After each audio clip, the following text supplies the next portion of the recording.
stood out to you that kind of was an example of Waukesha Strong? Well, I guess what stood out for me was the sentencing. That's really the only thing I watched. I did pick up some of the stuff at the end of the night on the news as to what happened during the trial, but I'm going to tell you, I was an attorney, I did some criminal law, but it was pretty much a foregone conclusion what the end result was going to be.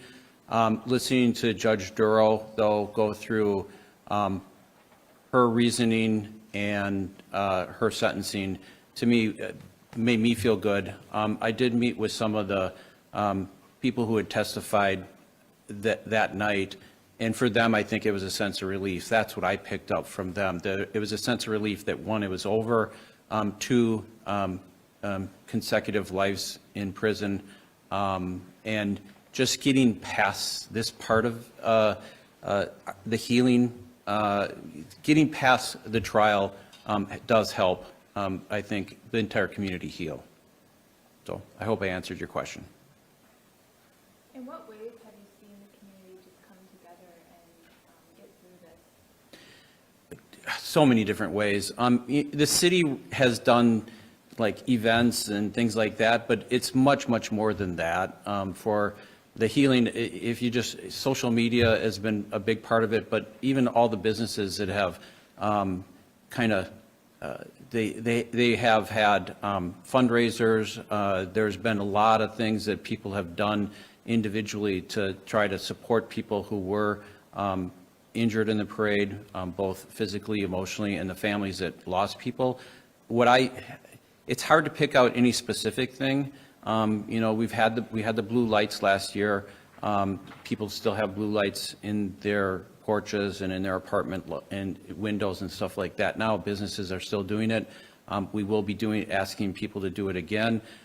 That was a symbol of unity in the community, but there's actually just thousands of things that were done by individuals. I kind of see that we have thousands upon thousands of heroes who have been helping the community heal. It's not just the city itself. It's not just the police department. It's not just the fire department. For me, it's very moving as to how many people, individuals that aren't affiliated with working for the city, have come together to help people. Going back to the trial, reliving that awful, awful day, hearing Judge Dorr talk about all the testimony from the victims and the families, that had to be hard. But at the end of all this, do you feel comfort in knowing justice has been served? Yes. Obviously, like I said, you know, the conclusion of what the sentence would be, to me, was pretty much foregone. I fully expected that it would be consecutive life sentences. More important, though, is the fact that we got through and finished the trial. I do need to add that kudos to Waukesha County, the court system, the judge, for having this, the trial conclude within what is actually a very quick time period. They followed all the procedures correctly, but having a multiple murder trial conclude in less than a year from the date of the incident is impressive. I think that helps our community heal, because what I do see is, with the trial being over, people can focus on healing and not, you know, whether justice is or is not going to be served. Justice was served.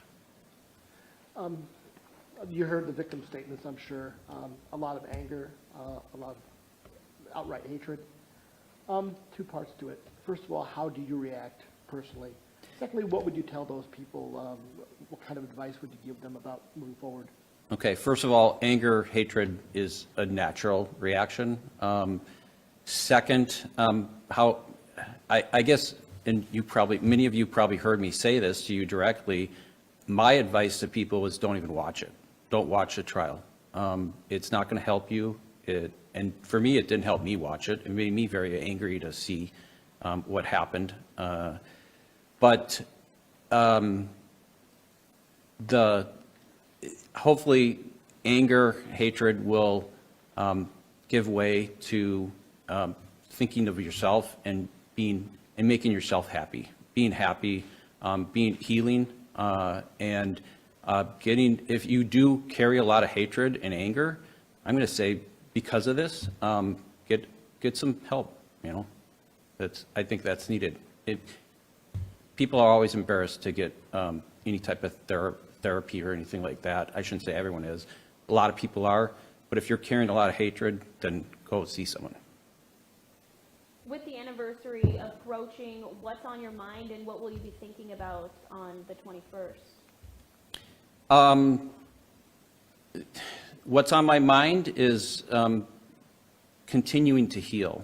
That's my overriding theme, is that the community experienced major trauma, and we need to continue working on healing. People heal at different times.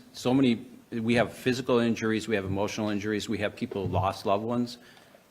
So every single person that had a loss is going to heal at different time periods and in different ways. But what we need to do is support the people that need to heal, and just keep on working on that. What was your reaction? You said you watched the sentencing, but while you were watching some of the victim impact statements and how Darrell Brooks was reacting to some of that, rolling his eyes at people that he hurt, what was your just general reaction to watching all of that? Well, I guess I have to say I wasn't watching it. I did, you know, at the end of the night, many times watch the news and saw some of it. I probably watched 15, 20 minutes of the trial itself.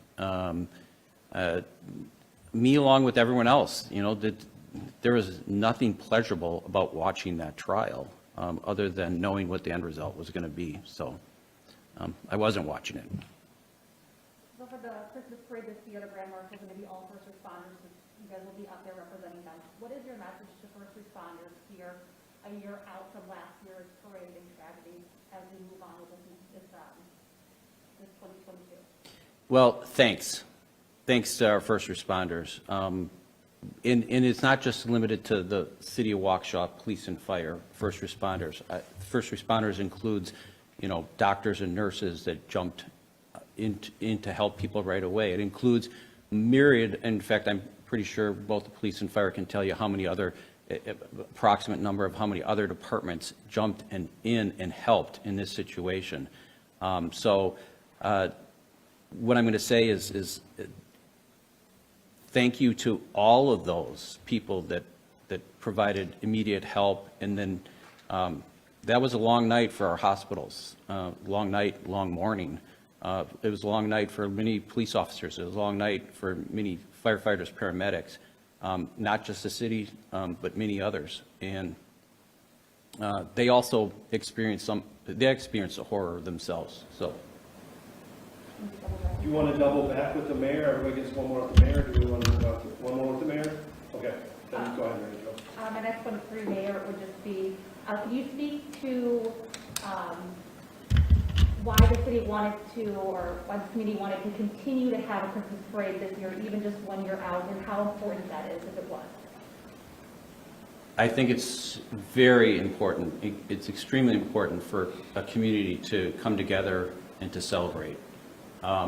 If we didn't have celebrations, if we just decided that we're no longer going to have community gatherings, that would be letting evil win, and we're not going to let that happen. What do you say to people who were at the parade last year who we heard some young kids are afraid of hearing sirens, are afraid of going to parades to go into the road to get candy? Some, you know, an innocent childhood memory that kids should be having to go to a parade to celebrate. What do you tell them to encourage them to come back to something that was so traumatizing? Thank you for that question, because it is something that we definitely have thought about. And a big part of our Night of Lights is the lights are not on Main Street. They're on the Riverwalk. And So it will be something that kids and adults can come downtown. They don't have to be on Main Street if Main Street triggers them. And it will be beautiful. And I truly expect there to be many, many people that will come down and view our Night of Lights. And I think it'll be healing. One of the things that I have heard, however, is like trick-or-treating. The businesses downtown have trick-or-treating. And a lot of kids were willing to go down if they knew they were getting candy, which was nice because it was something where, okay, I think once you face it and you end up being downtown, and it's very understandable that they don't want to be down there, but once they are down there, then it helps them conquer their fears. Kind of a two-part question. Has anything been changed about these events to make people feel more comfortable? And can you talk a little bit about the resources available that were mentioned in the press release yesterday? Sure. Well, I think you're all aware that we have barricades that are put in before our parades and other events. We also have a lot more officers working to make sure everything is safe. There's a lot of planning that goes into this, a lot of resources, more resources that go into it. And there's, as I've been saying over and over again, there's overt things that you see and covert things that you won't, and I won't talk about the covert things. And the resources available, like the mental health resources? Oh, okay, I'm sorry. Healing Hearts has been a huge resource. We also have a resiliency center, and I don't want to, actually, I want to make it clear, there's been so many different organizations that have been providing mental health resources. The resiliency center is just basically starting. There's federal money that's available for that. That's for people who were impacted by the parade and need mental health. Hopefully you have the information. You can put that out to the public. That'd be very important. At the Remembrance ceremony, both Resiliency Center people will be there as well as Healing Hearts people. And there's a lot of things that are done in order to try to address the mental health. It is a problem because we have a shortage of people who can help with who do mental health. You've heard how apprehensive some of the kids are going to be, because of various factors, how they were involved with this parade and what happened. How apprehensive are you going to be as the parade steps off on December 4th? I'm going to tell you, I'm not apprehensive. I'm probably one of the lucky ones. I was in the parade last year. I finished, and my house is right near the end of the parade, and I went home. I was home for a little bit of time and got a phone call. I was not a witness to what happened, other than hearing people, and which you can still get trauma from that too. But I know that we're doing everything we can to make this safe. And I'm going to tell you that I'm not going to be apprehensive to be walking in the parade. It would be the same as anything that, you do, or I would do, another mayor would do in entering a parade or being out in public. Talk a little bit about Monday and the importance of bringing the community together for this ceremony and what you'll be doing. Well, we had a ceremony shortly after the parade in Cutler Park, and I think that was, one, it was very emotional, but more importantly, I think what it did is it gave people an opportunity to stand with each other and to start the healing process. I mean, like I say, the healing process for some can take years and years. For some, it may not be as long. For some, you've all seen it. It goes up and down, or it takes a really long time. The Remembrance ceremony is another opportunity to heal. That's why we're doing it. You touched on downtown a little bit and the aspect of people going down there. In what ways have you seen the downtown area change over the past year? Well, I'm going to say that's difficult too. That's question is, I understand exactly what you're saying. The problem is that we also had COVID right before that. I think downtown, the businesses are a much more cohesive group. I think they were to begin with, but many of the businesses were deeply affected by this. As you know, many of the parade people ran into the businesses. They thought there was shooting going on. Many of the businesses had these people that were terrified inside of them. Many of the businesses saw what happened. They're affected. I think that they've been of tremendous help, and they're working on it themselves. So I'm not really sure how to answer the question, but. For the Remembrance ceremony on Monday, can you just kind of walk us through how it's going to be structured? And also, were any of the victims or their family members involved in the planning, or will they be speaking? The family members are not involved. I really didn't want to go there to try to bring them into this, and maybe that was wrong. I don't think so. This is something we're putting on. I expect many of the family members to be there. Many of the people who were impacted by this. Many of their families who lost people. But basically it's going to start out with, I'll make some remarks. Short remarks. There'll be a moment of silence. I'll have some comments. Governor Evers will be talking, our fire chief, our police chief, Father Patrick Heppy from Catholic school system. He was injured in the parade. He'll also be speaking, and we're going to end it with a song. And I want the song to be a surprise. I'm hoping I can keep it quiet. I want to ask about the parade memorial. What do you hope that will eventually be for the community? I think you have seen how deeply impacted the community was, how deeply impacted individuals have been in this. This parade memorial is going to be something, 10 years from now. Oak Creek's a good example. Steve Scafidi is a friend of mine, and they just had the 10-year anniversary of the Sikh temple shooting. That was something that meant a lot to the people who were involved in that. So I'm going to tell you the parade memorial, 10 years, 9 years from now is going to be very important. 20 years from now is going to be very important. You got to remember, the lives that were lost and the people who were injured. And to them, that's going to mean a lot. So this is a decades-long type of thing that's going to happen. And you need the community's help making this happen. Definitely. We just really started trying to raise funds. I still have a lot of work to do in order to make the ask. I've been a little busy, but I'll be making the ask from a lot of different entities and companies and things like that. We are getting a lot of interest. We're getting people are contacting us that will be helping us make this happen. I'm still very confident that it's gonna work out great. You want to go down one more, or you want to switch? Switch? All right. Thank you. Let me switch. Jim, who do you want, the fire chief or police chief? I'd go with the police chief next. All right. Okay. That way I don't get thrown in the middle of this, like the corner versus the other. Sorry, Steve. No offense. Can you hear me all right? You go first, Dan. That's Okay, good. yes, thank you. He said, please, chief. Okay, fine.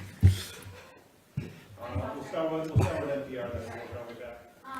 So I'm just wondering if there are any details that you can share about the enhanced security for this parade? I will share this. How we're doing security and operations for future special events is completely different than prior to November 1st of 2021. The route has changed, so we can have more security in that area. You are going to see more visibility presence with uniformed police officers. There are going to be more covert things going on as well. And we're going to have modular vehicle barriers at key locations at the venue. And answer, yes, things have changed. And moving forward, the public can know that they're going to be safe and secure in those areas, because we are going to have the vehicle barriers, we are going to have more presence of law enforcement, and we are going to have other support networks in place to help us. What are you expecting in terms of crowd size? That's a good question. I think we're going to have a very good presence at the parade. And I'm going to say this, preempt some of these questions again, is there was a question made to the mayor about feeling apprehension for the parade. Memorial Day parade, I got to be honest with you, I felt a little apprehension. But when I saw that crowd giving standing ovations to not me, the Waukesha Police Department, was incredible. So this public that we have, the community that we have, I feel very good about our partnership. I feel very good about keeping the community safe, and us, that Christmas parade being a positive, memorable event moving forward. And that's going to be important for us, right, moving forward. Going back to last year, how was the way that the parade affected some of your officers, and what counseling services or support did you do that? It's still affecting us. And I'm going to be honest, with November 21st, these next couple of days is going to resurface a lot of that trauma. Our officers were traumatized.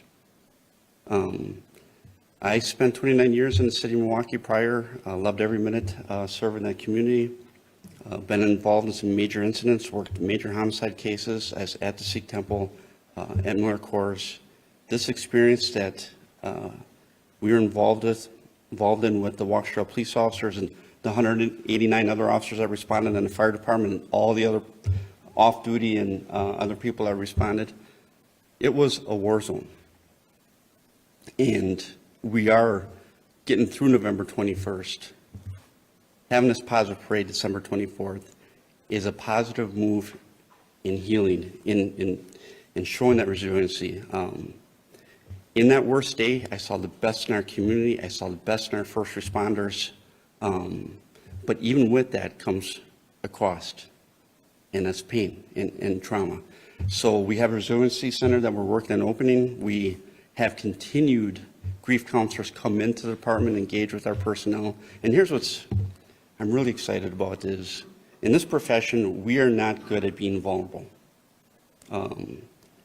Our officers are opening up more. They're actually engaging with counselors more, which is a positive. That's a win, right? We have to have those conversations, and we got to be able to say it's okay to hurt.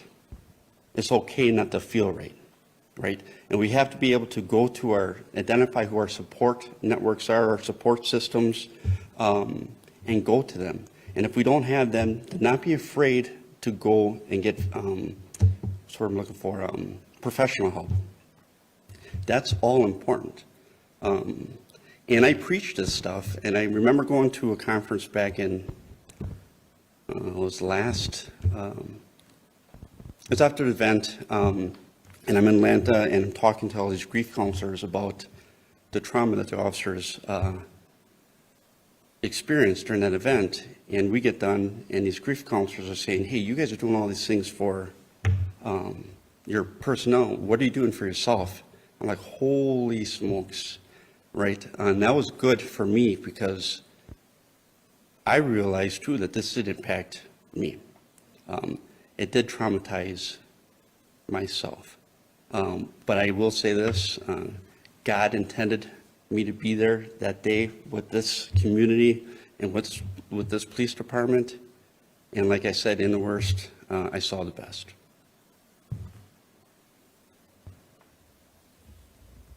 Talk about yesterday. Did you watch the trial live? I did. I am going to talk about, and we talk about courage. The family members and the victims that got up and spoke. You want to see some courage in this community, right? You saw it. I also want to talk about Judge Darrell. The patience, the professionalism was incredible. Sue Opper and her district attorney's office team, phenomenal job. And think about this. Most of you experience some gun violence and homicides that occur in other cities, right? And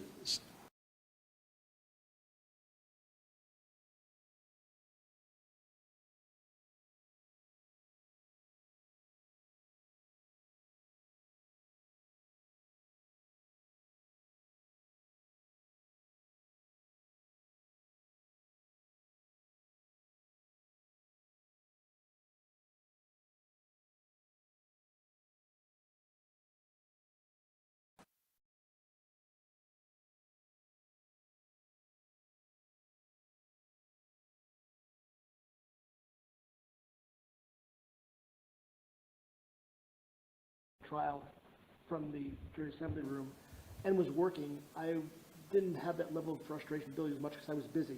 My fingers were flying and, you know, we were just trying to keep up. But there was one day when I was watching from home, and really wasn't actively involved, so I was sitting there and I could literally feel my stomach turning. I got more and more anxious, nervous, frustrated as I was watching this unfold. Now, Tom was right behind the prosecutors, you know, through much of this. Did he express any lingering issues from this experience? I'll answer that, but I'm also going to say something else about Detective Tom Casey. I worked at the homicide unit, and we were recognized nationally for having the highest homicide clearance rate in the nation. So what I'm saying is I worked with some phenomenal detectives. But Tom Casey, he's a one in a million.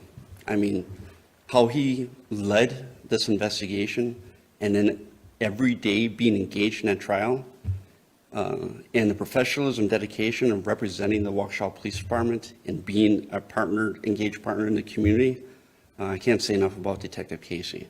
Not once did he ever show any signs of not wanting to be engaged, not wanting to be at the trial and seeing this through and making sure that justice was served.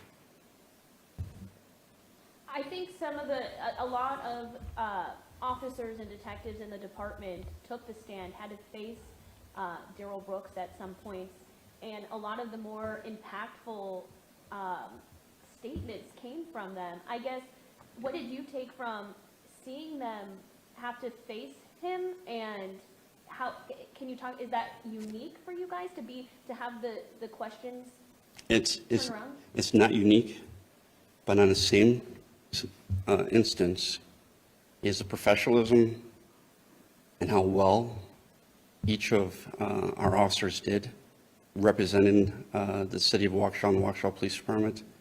And I'm putting 31 years of law enforcement experience, second to none. They did a phenomenal job. Phenomenal job. And they come back, and you could see the exhaustion on their face. You could see it. But they would not change anything for the outcome that we got. What would you, and what do you say to your officers who took the stand and had to, go face to face with Darrell Brooks head to head when he's questioning them on pretty much everything, whether that was your officers who interviewed him in the hospital, in the police department the night he was arrested, and then were back on the stand being questioned by him kind of in that withdrawal? How do you handle that, kind of what you said after the trial? What do you say to them? So let's go all the way back to the night of the parade attack. That night, we're all settled in at our roll call room, and there's grief counselors in the room, and the grief counselors are talking to all these officers that just left the scene. And I'm going to answer your question, because what I told them there, and I tell them again today, is I loved each and every one of them. And where they were at that moment is where God intended them to be. And when they testified, God is with them. That's exactly what I tell them. Going back to the preparations for the parade, I know you can only share so much. Can you say if you guys are working with more law enforcement at other levels, whether it's state or federal in this case versus the previous years?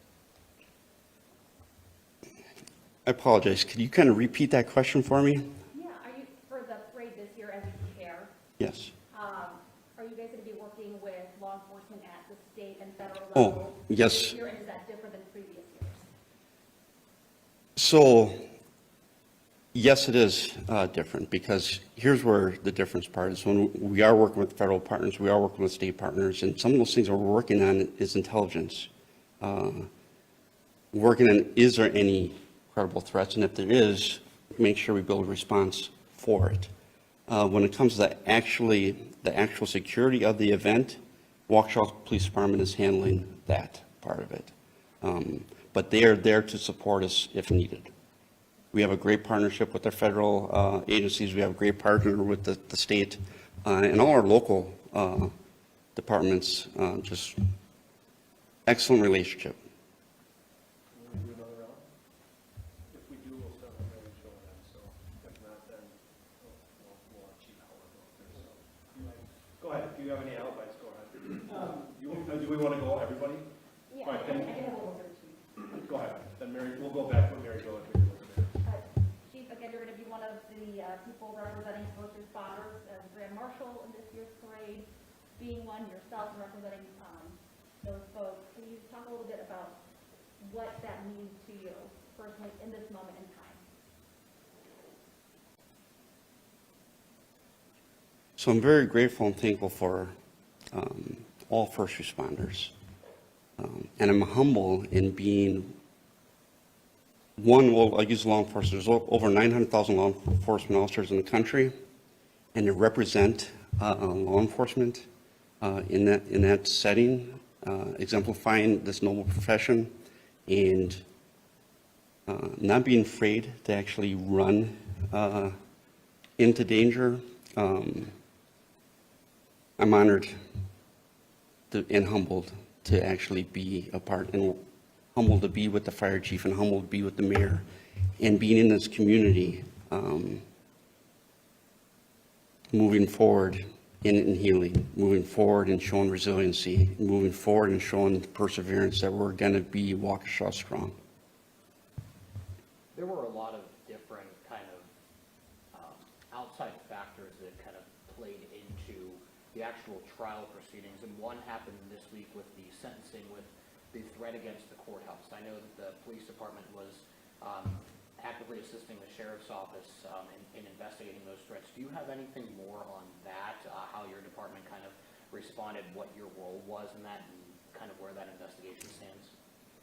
So we had a very limited role. The sheriff's department had a very good grasp on that investigation they were handling. We were there mainly for support. So I can't go into details as to what that investigation entailed, because they were the lead. Can you talk about what the past year has been like for you, and do you look at life and your job differently than you did last November? It's hard for me to say no. I do. But I honestly think I'm stronger today than I was yesterday. I'm with the personnel that we're with in this past year. I'd be lying if I said it wasn't stressful. I'd be lying if I said there wasn't days where certain things would impact me a little bit, but we always talk about taking that second. The first second is take a breath, don't react to the problem. Take that second, take a breath and respond to it. And like I said, through all this, getting through the trial, getting us celebrating together December 4th, that Christmas parade, those are great steps in moving forward, great steps in healing, great steps in showing other communities how they can be by coming together. Now, you came in as police chief in Waukesha in spring of 2020. Not much going on. Had COVID going on. Yeah. Fire stations are done, and then next year you have the 2021. This ends up with an unimaginable tragedy. What are you looking like for 2023? I would say I'd be so ecstatic. It was just very quiet.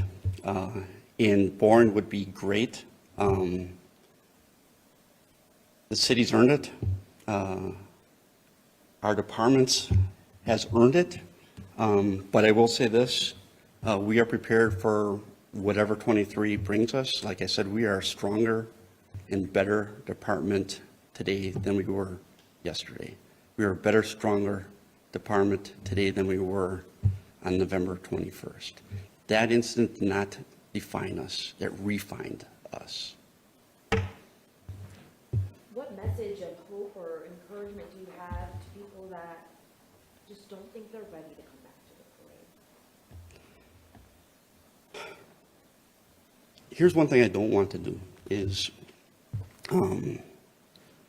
that's a hard question to answer because I want them to feel comfortable. But like I said, the Memorial Day parade, walking through the Memorial Day parade, there's actually victims that were there. And I'm hugging and giving high fives.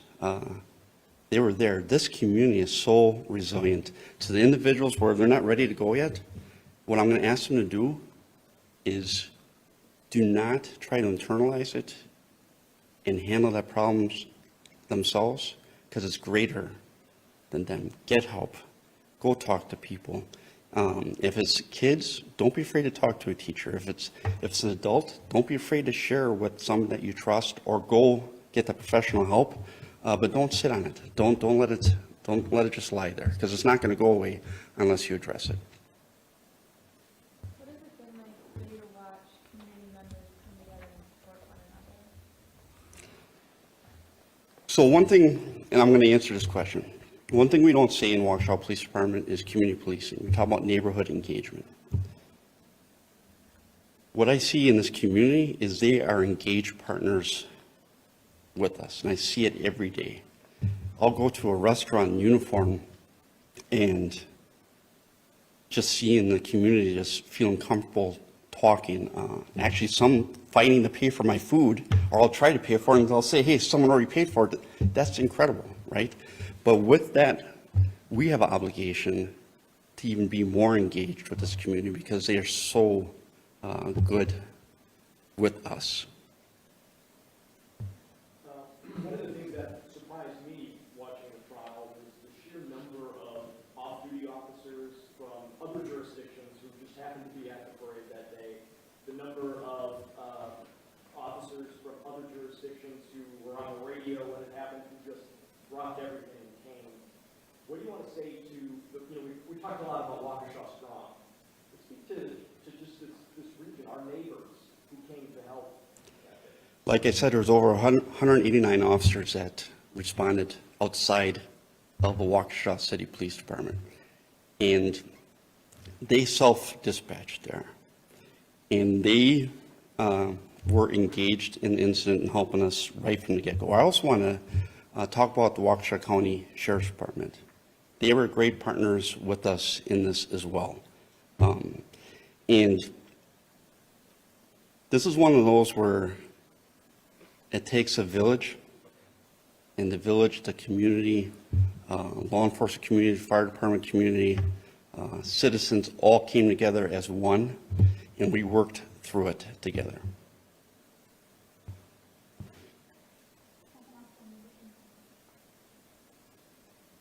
You're done? You're good? We have you out of questions by now, right? No, now there's a tough one. Yeah, probably. Name? Yeah. I do have a question for you.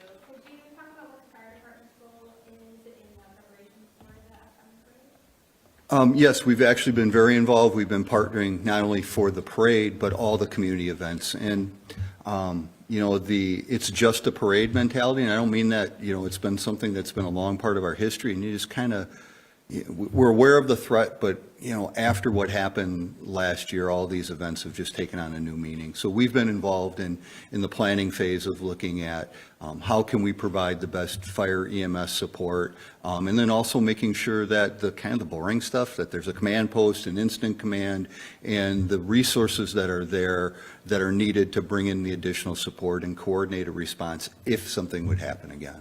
So we've been partnered with not just police department, but even people from our engineering department using our GIS and mapping system analysis. All the departments have gotten together to look at how can we provide these events to our community safely to continue these wonderful traditions that we have.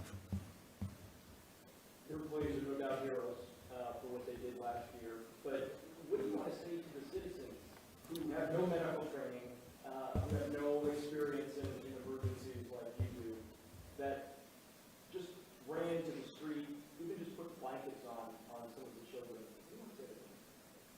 Thank you. Is I think the obvious thing. I have had the privilege of having all kinds of conversations. You never realize how many people attend an event until you start to hear those stories. And I've had people that are off-duty firefighters, but just even friends that I went to high school with and said, hey, I didn't know what to do, so we put a blanket on somebody and we held their hand.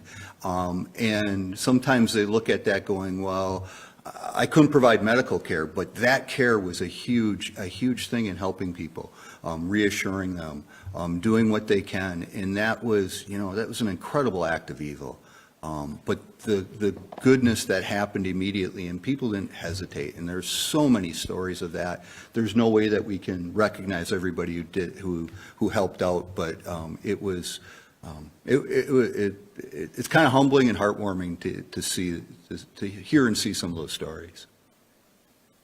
Similar question as before, but what are some ways that you offer support, or what are some things you said to your first responders after the last year? Well, after about 9 o'clock, roughly, after, I don't want to say things were under control, but we were starting to get a handle on what was happening, I called one of my counterparts, a good friend, who actually had called me earlier in the event, offering additional support, and just said, hey, what am I missing? Anything I should be thinking of? He's gone through similar situations. And the advice he gave me, which I was very appreciative of, was don't forget your people. And I was able to sneak out of City Hall, leave somebody here in the Emergency Operations Center, and get to the fire stations and go to each station and talk to our people. And my message that night was very simple, and I think it's been consistent through, is that we have some tremendous men and women who serve this community and work very hard to provide great service to people, at times their own personal risk, and reminding them to also take that same time and that same effort to take care of themselves. And that we have to, we can't help others.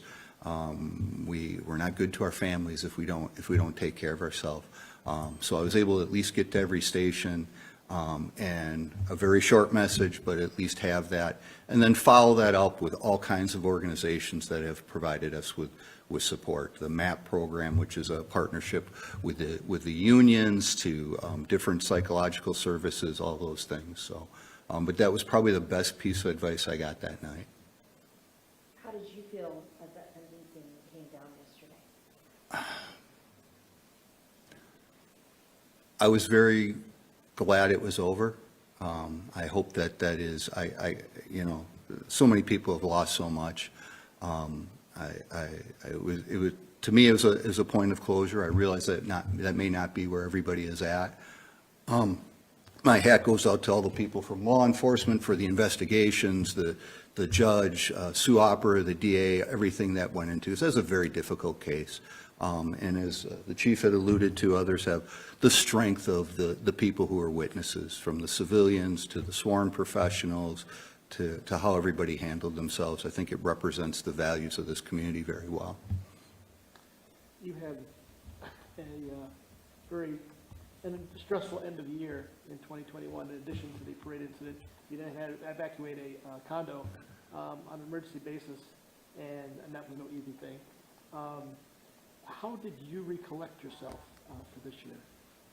I'm very fortunate. I have a good support network of my own my family, my faith, some friends, and trying to, which is really hard to do at times, take my own advice and try to take care of myself also. It's easy to get very focused on the department and the bigger picture and stuff, and that, I'll be honest with you, after being able to take a vacation, it finally hit me after about 3 months, and and took my own advice and sought some people out to help me through the difficult time, and I know that is something that in all of our professions are trying to change, where it used to be, you got to suck it up and be tough kind of thing, and relying on, helping each other and working through those things.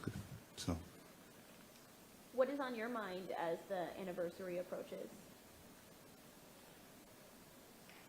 for me, moving forward, continuing these traditions, providing a safe venue. Obviously, we're going to have the memorial to recognize the tremendous loss that people suffered, and then the lighting ceremony, and then onto the parade. So trying to move forward, without forgetting the people who had all the, had the loss and keeping them in our thoughts and prayers.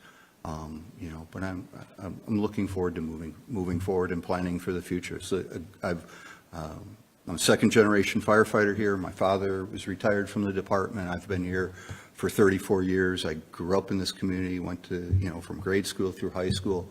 It is a tremendous place to live, and I'm honored that I have the ability to have a small role in continuing on the great values of the city. I believe the mayor and police chief also kind of will ask these questions, but what do you say to some of these young kids who were traumatized by what happened just about a year ago? I spoke with a victim who was at the parade. We were speaking on Twitter last night, and he just said, I don't feel any better now that this sentence has happened. We kind of expected it. I did after everything, but now I still have to deal with my young child who have lost a friend in all of this. How do you kind of approach young kids who look up to police and firefighters as heroes in their community? It's a tough question, and I think as parents, everybody faces that, or, having loved ones, it's not just exclusive to parents, obviously. What I can say from a department standpoint is that we're doing everything to make sure that people are safe, and encouraging people to find healthy ways to work through that.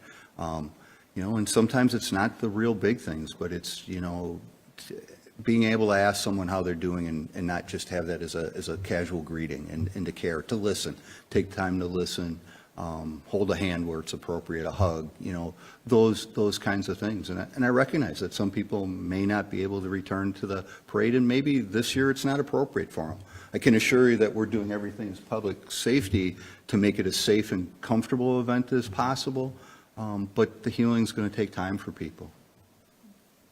Has this tragedy changed anything you guys do on your end as far as preparing or kind of bracing for large events in the community? Do you prepare or do anything different in that sense? Yeah, we're like everything in life, we're struggling to find that balance because, if you want to make everything safe, then we don't do anything. But we're certainly looking as a team of how we can make reasonable safety measures and still not take away from the enjoyment in the community and part of the fabric we are.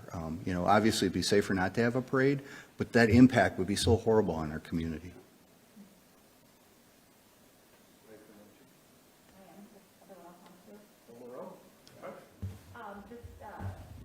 You might have touched on it a little bit, but as we approach the 1-year mark, as we approach this year's parade, that like all these events that are coming up, are you hearing anything from your men and women in your department about how they're feeling, what they're thinking, kind of what's on their mind at this point in time in the community? Like anything, it's affecting people differently, and I would, if it say everything is fine is not true, but we have people who are there working through the process, but still serving the community, doing the good work that they do day in and day out, and we're trying our best to support each other, making sure no one slips through the cracks, but it's going to be tough for everyone, but I am also very encouraged by the strength.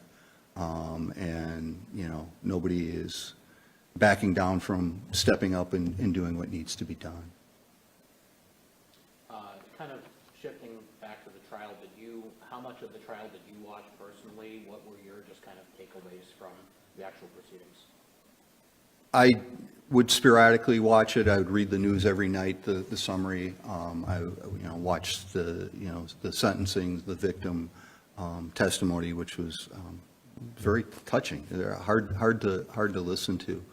And I guess my takeaway was of the strength of people, to see people take the stand and testify to the horrific things that were done, answer the questions directly, and step up and explain how the impact was to their family, and serve as part of the justice system. So I can't believe, everybody who listened to it, it just hits you.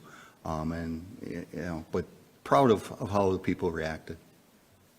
Growing up here and serving this community, this trial reached around the globe. What do you want people to know about Waukesha, especially as it heals and moves forward? I think the strength and quality of the people that are here. You know, this was a horrendous act, and it is so uncharacteristic of who we are, and just, you know, it's a great place to live. Yeah, while every community has things that we can work on to improve, but there's very good people here, and it's a great place to raise a family. Judge Darrell was showered with praise after the conviction. Last year, did you get a similar type of level of immense public appreciation support for your role? Yeah, and that's kind of embarrassing. I guess we had a lot of outreach. You know, we just try to do our job, work hard at it. Unfortunately, this tragedy hit our community, and the first responders responded very well. We had previously, a month before this happened, practiced our mass casualty plan.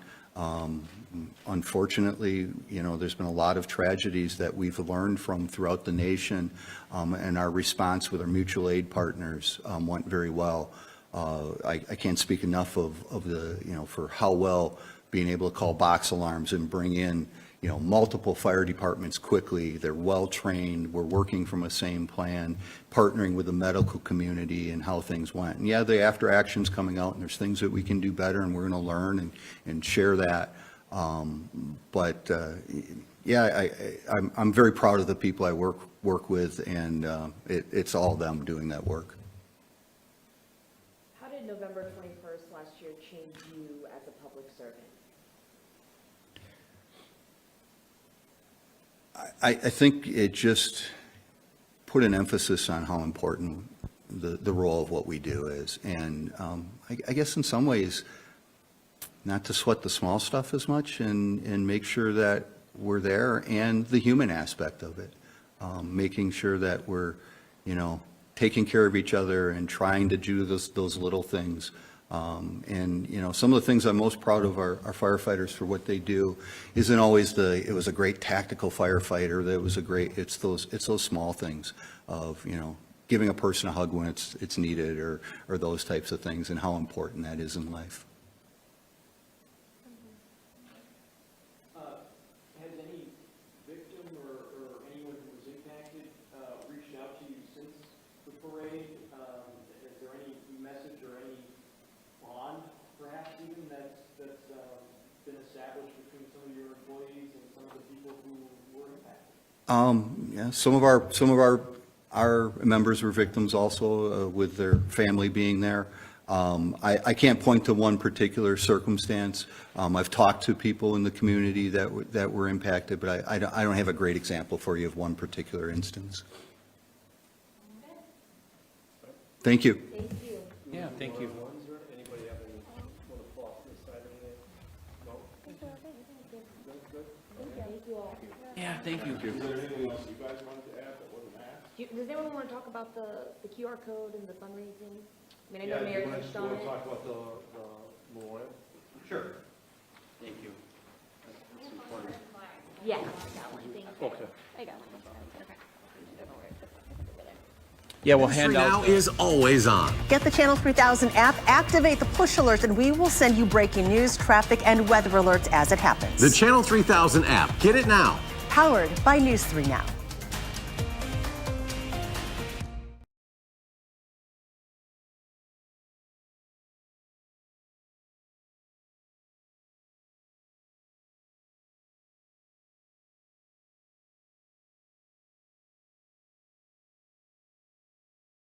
I don't know if we have a picture of it here, but it's easy to find on our website what it looks like. That one will be done by next year, November 21st, 2023.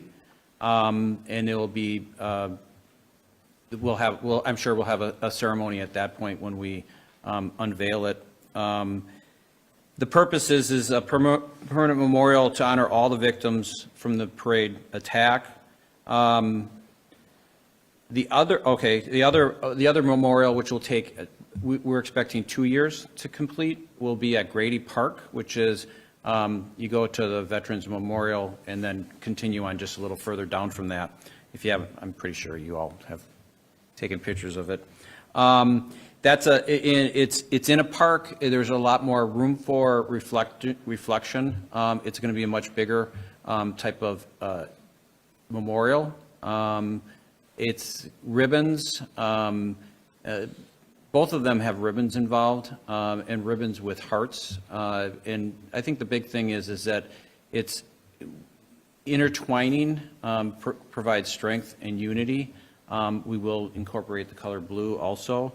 We're working with Thrive Architects to finish the design of the memorial. The commission has picked the overall design, but there's still a lot of work to do on that. We also have local artist Carmen